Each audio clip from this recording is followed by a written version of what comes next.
My mother-in-law will always slap and threaten that she would get another wife for my husband because I had not given birth to a child yet. For over 5 years, I have been a TTC mom, and those 5 years have not been easy. It has felt like a quiet war that never truly ended.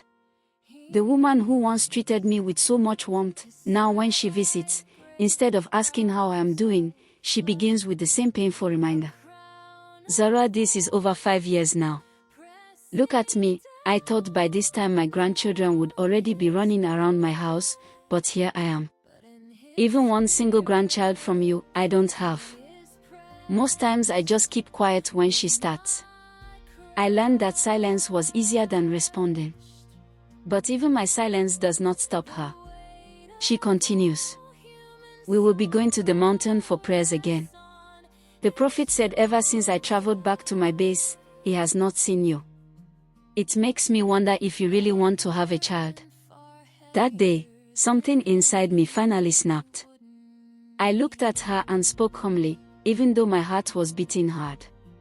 Mom, I appreciate all your efforts towards me having a child, but please, I hate that mountain. I am tired of that so-called prophet washing my stomach with coconut water. The way she looked at me that moment carried so much disbelief and offense. Did I just hear you talking about my own prophet that way? Before I could say anything else, her hand landed across my face with a hard slap. The sound filled the room. My husband rushed out immediately and stood between us. Mom, stop. You cannot come to my house and slap my wife. She looked at him without remorse. What if I slap her? What will happen? For a moment, the room fell into a tense silence. Then I spoke. Nothing will happen, Mama. But it might be the end of me being in this house as your son's wife. I expected her face to soften, maybe even show a little regret. Instead, she burst into laughter. That means I should add another slap to your dirty face so you can pack your things and leave immediately. At least let me get another woman who actually has a womb for my son. She expected my eyes to fill with tears the way they usually did. But something inside me had already changed. The truth is that I love my husband deeply. Even now, I still do. But everything changed the moment I discovered a dark secret he had hidden from me. A secret that had been the real reason we had not been able to have a child all these years. Yet while I was the one being dragged from one prayer mountain to another, mocked and humiliated, he kept quiet. That was when bitterness began to grow in my heart. I became angry when I finally understood why he avoided hospital visits like a plague.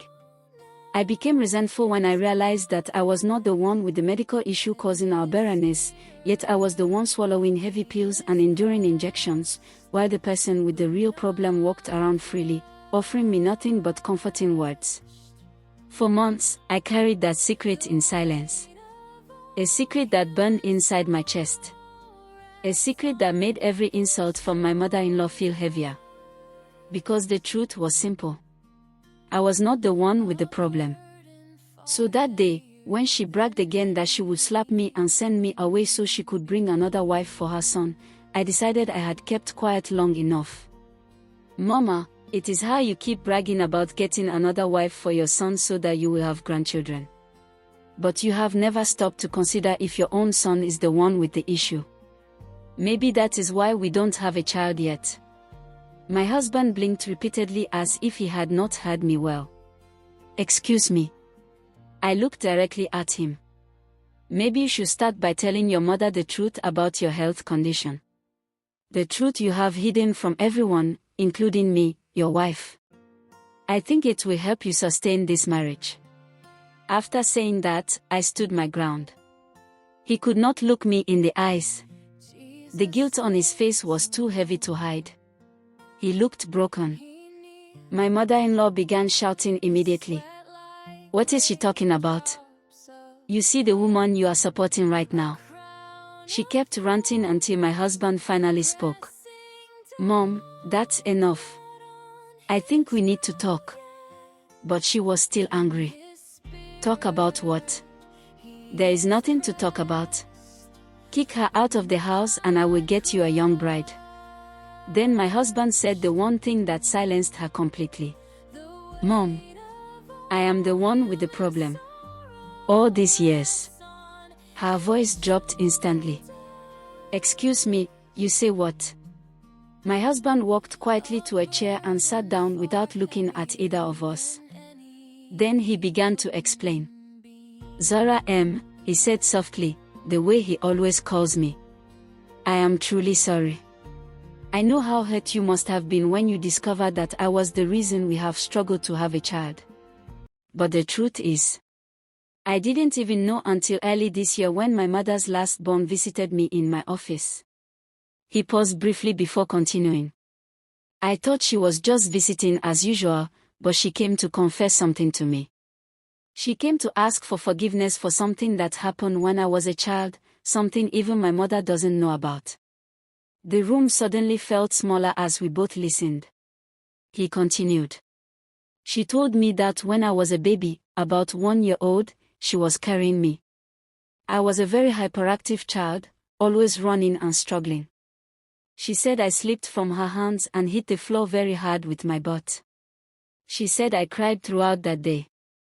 She checked my body but didn't see any wound, so she kept quiet. But her conscience never stopped troubling her. Out of fear of being beaten by my mother, she never told anyone what happened, even when I kept crying for days. He lowered his head. She begged me to run medical tests just to be sure everything was fine. At first I didn't take it seriously, but later I gathered courage to secretly run some tests. His voice became heavy. The results showed that my testicles had been damaged for a very long time. I was devastated. I didn't know how to tell you. I was ashamed and afraid. I just couldn't gather the courage. As he finished speaking, tears filled my eyes. In that moment, I realized it was never truly his fault. My mother-in-law immediately turned to me and began apologizing. I forgave her without hesitation. I also forgave my husband. That evening, something happened that had never happened before since I married into that family. My mother-in-law came quietly into my room.